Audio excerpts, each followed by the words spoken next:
বিচার বিভাগীয় সচিবালয়কে বিলুপ্ত করার মাধ্যমে মূলত বিচার বিভাগের উপর একটি চপেটাঘাত করা হয়েছে। ইংরেজিতে বলে this is a slap to the independence of judiciary. এরই মাধ্যমে মূলত জাতীয়ভাবে যে ট্রাস্ট এবং কনফিডেন্স ক্রিয়েট করা হয়েছিল, সেই breach of trust of a nation হয়েছে। জনগণের আস্থার জায়গাটা ডেস্ট্রয় করা হয়েছে। একই সাথে এই কাজের মাধ্যমে বিচার বিভাগীয় স্বাধীনতার পথকে রুদ্ধ করা হয়েছে। আমাদের ভাষায় this is a black day for independence of judiciary. স্বাধীনতার পর থেকে আজ পর্যন্ত এই বিচার বিভাগকে স্বাধীন করার জন্য নানা উদ্যোগ নেওয়া হয়েছে, কিন্তু বাকশাল আর সামরিক শাসনের জন্য আমাদের বিচার বিভাগ এই স্বাধীনতা অর্জন করতে পারে নাই।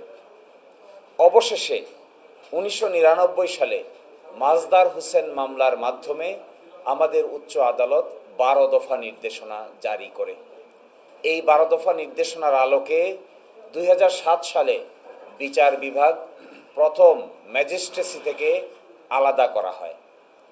একই সাথে তাদের জন্য নিয়োগের ক্ষেত্রে BJS Bangladesh judicial service commission প্রতিষ্ঠা করা হয় এবং একটি স্বতন্ত্র পে স্কেল নির্ধারণ করা হয়।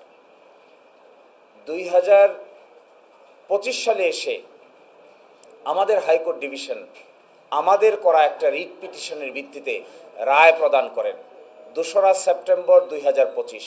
সে রায়ে বলা হয় 90 দিনের ভিতরে পৃথক বিচার বিভাগীয় সচিবালয় প্রতিষ্ঠা করতে হবে। এর এই আলোকে 30 নভেম্বর 2025 সরকার একটি অধ্যাদেশ জারি করেন। এই অধ্যাদেশের মাধ্যমে পৃথক বিচার বিভাগীয় সচিবালয় প্রতিষ্ঠা করা হয়। 11 ডিসেম্বর তৎকালীন মাননীয় প্রধান বিচারপতি ডক্টর সৈয়দ রেফাত আহমেদের নেতৃত্বে বিচার বিভাগীয় সচিবালয় উদ্বোধন করা হয় এবং সকল কাজকর্ম করার এই প্রেক্ষিতে এসে 7 এপ্রিল 2026 সালে হাইকোর্ট ডিভিশনের বিস্তারিত রায় প্রকাশিত হয় এবং 10 এপ্রিল 2026 এসে সরকার এই বিচার বিভাগীয় অধ্যাদেশকে বাতিল ঘোষণা করেন। এরই প্রেক্ষিতে আমরা 19 এপ্রিল আরেকটি রিট পিটিশন দায়ের করি। এর প্রেক্ষিতে এই রিট পিটিশন পেন্ডিং থাকা অবস্থায় 5 মে আমরা একটি আদালত অবমাননার নোটিশ জারি করি এবং এটিকে সামনে রেখে 19 তারিখে বিচার বিভাগের যিনি সিনিয়র সচিব ছিলেন তিনি সহ 15 জনকে আইন মন্ত্রণালয়ের উপর ন্যস্ত করা হয়, অর্থাৎ বিচার বিভাগীয় সচিবালয়ের উপরে আনুষ্ঠানিক পেরেক টুকে দেওয়া হয়। এই প্রেক্ষিতে সবচাইতে প্রবলেম হয়েছে যে জায়গায়, আপনি একটু বন্ধ করেন না, এই প্রেক্ষিতে সবচাইতে বড় প্রবলেম হয়েছে রাষ্ট্রের যে 3টা অর্গান আছে তার মধ্যে সবচাইতে বিচারিক কর্মকাণ্ড পরিচালনা করেন বিচার বিভাগ। এর 2টা ভাগ আছে, একটা উচ্চ আদালত, একটা নিম্ন আদালত। উচ্চ আদালতে বিচারক নিয়োগ দেওয়ার ক্ষেত্রে কোনো সুনির্দিষ্ট সাংবিধানিক আইন আছে। নিম্ন আদালতে বিচারকদের নিয়োগ দেওয়ার ক্ষেত্রে আগে বিসিএস পরীক্ষার মাধ্যমে নিয়োগ দেওয়া হতো। এখান থেকে আলাদা করে বিজেএস নামে একটা সিস্টেম চালু হয়েছে। এটার নাম Bangladesh judicial service commission. Appeal বিভাগের একজন বিচারপতির নেতৃত্বে এই কাজটি করা হয়ে থাকে। এই অ্যাপয়েন্টমেন্ট প্রক্রিয়াটা এখন স্বচ্ছভাবে মেনটেন করা হয়, কিন্তু তাদের ছুটি, তাদের বদলি, তাদের পদোন্নতি এবং তাদের শৃঙ্খলা এগুলো সব কিছু ছিল আইন মন্ত্রণালয়ের হাতে।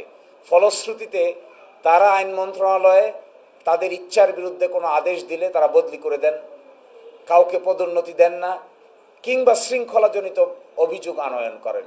এই সমস্যার সমাধানের জন্য এইবারেই প্রথম তাদের বদলি, তাদের ছুটি, তাদের শৃঙ্খলা এবং তাদের পদোন্নতি, এই 4টা কাজ সঠিকভাবে সম্পাদন করার জন্য প্রধান বিচারপতির অধীনে একটি স্বাধীন বিচার বিভাগীয় সচিবালয় প্রতিষ্ঠা করা হয়েছিল। এখানে 15 জন বিচার বিভাগীয় কর্মকর্তাদেরকে নিয়োগও দেওয়া হয়েছিল। আমরা খুবই আশ্চর্যজনক যে এই যে জুলাই জাতীয় সনদ যা তারা বলছেন, এটার 36 নম্বর অনুচ্ছেদে দেখবেন, 36 নম্বর অনুচ্ছেদে 33টি দলের ভিতরে শুধুমাত্র এক দল ছাড়া বিএনপি সহ সকল দল একমত যে স্বাধীন বিচার বিভাগীয় সচিবালয় প্রতিষ্ঠা করা হবে এবং 116 অনুচ্ছেদ থেকে আমরা বিচার বিভাগকে মুক্ত করব। একই সাথে খুবই ইন্টারেস্টিং, তৎকালীন দিনের অ্যাটর্নি জেনারেল আজকালকার মাননীয় আইনমন্ত্রী তিনি আদালতে একটা হলফনামা দায়ের করেছিলেন। ওই হলফনামা দায়ের করে বলেছিলেন যে তারাও বিচার বিভাগীয় সচিবালয় প্রতিষ্ঠা করতে চান, তাদের কোনো আপত্তি নাই। কিন্তু আজকে দেখা যাচ্ছে এই বিচার বিভাগীয় সচিবালয়কে তারা ডিস্ট্রয় করেছেন। আমাদের বিবেচনায় স্বাধীন বিচার হলে আমরা যার পক্ষেই বিচার যাক না কেন আমাদের কোনো আপত্তি নেই। বিচার যদি আমাদের বিরুদ্ধেও যায় তাতেও আমাদের কোনো আপত্তি নাই।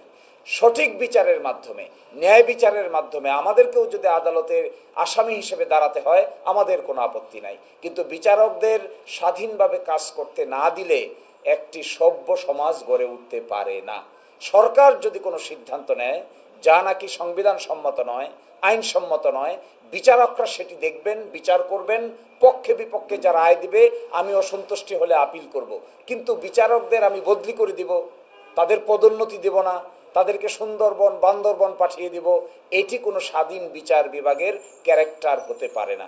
বাংলাদেশ জামায়াত ইসলামী সর্বদাই স্বাধীন বিচার বিভাগের পক্ষে এবং স্বাধীনতার সহিত বিচারকরা এই বিচারকার পরিচালনা করবেন, তাতে আমাদের কোনো আপত্তি নাই। আমরা মনে করি বদলি, ছুটি, পদোন্নতি আইন মন্ত্রণালয়ের হাতে থাকা উচিত নয়, এটা সম্পূর্ণভাবে সুপ্রিম কোর্টের কাছে থাকা উচিত। এই বিধান যদি ভায়োলেট করা হয় তাহলে অধস্তন বিচার বিভাগ তার স্বাধীনভাবে কাজ করতে পারবে না। রাতে 3টার সময় কিংবা বিকালে কিংবা সন্ধ্যার সময় আদালত বসিয়ে যাকে ইচ্ছা তাকে সাজা দেওয়ার যদি অভিপ্রায় থাকে তবেই আইন মন্ত্রণালয় এটা নিয়ন্ত্রণ করতে চাইবে। আর যদি এই অভিপ্রায় কারো না থাকে তাহলে সুপ্রিম কোর্ট বিচারকদের নিয়ন্ত্রণ করবে। আইন মন্ত্রণালয়ের এখানে কোনো ভূমিকা থাকার কথা নয়, সরকারের কোনো ভূমিকা থাকার কথা নয়। সরকারের বিরুদ্ধে আদেশ হলে সরকার আপিল করবে, বিচারককে বদলি করবে কেন? বিচারককে পদোন্নতি দিবে না কেন?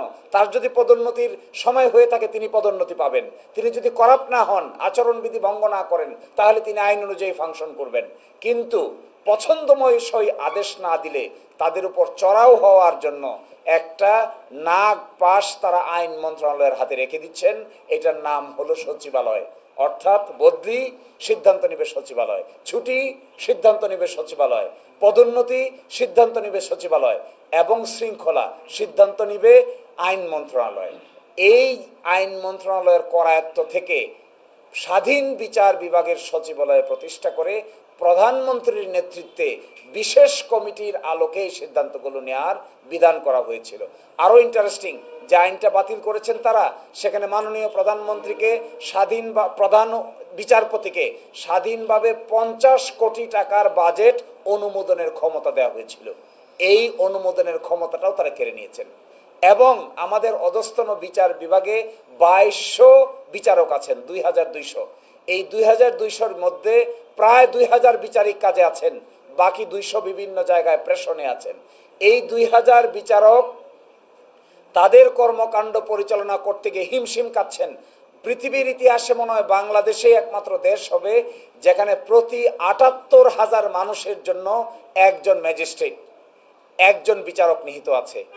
এই 78,000 ম্যাজিস্ট্রেটের জায়গায় আমাদের সুপ্রিম কোর্ট অর্গান বাড়িয়ে বিচারকের সংখ্যা বাড়ানোর ক্ষমতা পেয়েছিলেন। এই ক্ষমতাটা কেউ কেড়ে নেওয়া হয়েছে। অর্থাৎ এই ক্ষমতা এখন আইন মন্ত্রণালয় ইচ্ছা করলে নিয়োগ দিবে, ইচ্ছা করলে সংখ্যা বাড়াবে, ইচ্ছা করলে সংখ্যা কমাবে। সুপ্রিম কোর্টের প্রধান বিচারপতির বলার আর কোনো এখতিয়ার থাকলো না। আজকে এটি চেম্বার জজ আদালতে একটু পরে শুনানি হবে, বাকিটা আমরা আদালতের উপর নির্ভর করব।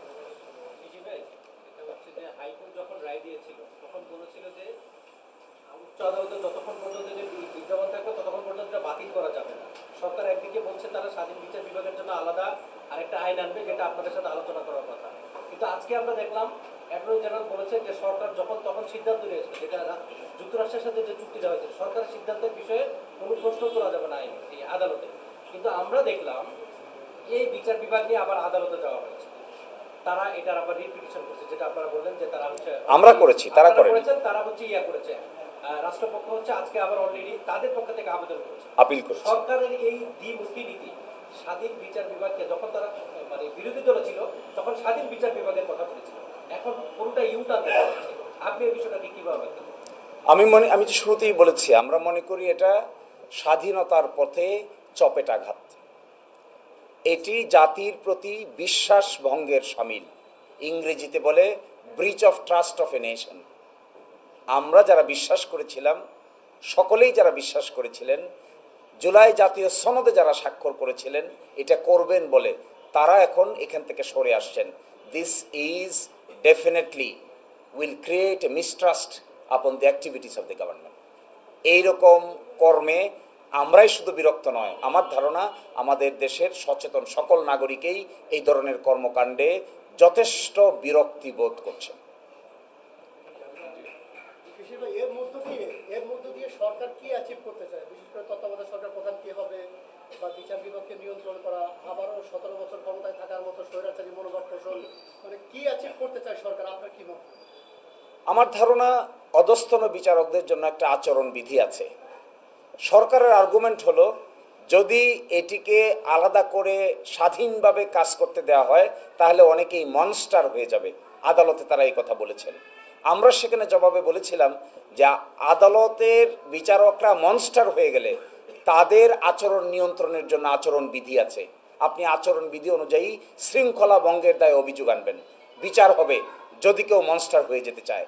কিন্তু ইচ্ছা অনুযায়ী আদেশ না দিলে সুন্দরবন আর বান্দরবন পাঠিয়ে দিবেন, এটি তো কোনো স্বাধীন বিচারকের বিচার বিভাগের ক্যারেক্টার হতে পারে না। এবং কি চাইবেন তারা? আবার হয়তো কথা না শুনলে সন্ধ্যাবেলা আদালত বসাইতে চাইবেন। আগে যেরকম সন্ধ্যা 7টার সময় 7 জন সাক্ষীর জবানবন্দি নিয়ে একদিনে শুনানি করে রায় দেওয়ার চেষ্টা করেছেন, হয়তো মনের গভীরে এইরকম কোনো সুপ্ত বাসনা লুকায়িত আছে। আর না হয় বিচারকদেরকে কন্ট্রোল করার মানসিকতা তো স্বাভাবিক কোনো মানসিকতা হতে পারে না। আমরা একটু পলিটিক্যাল প্রশ্ন জানাতে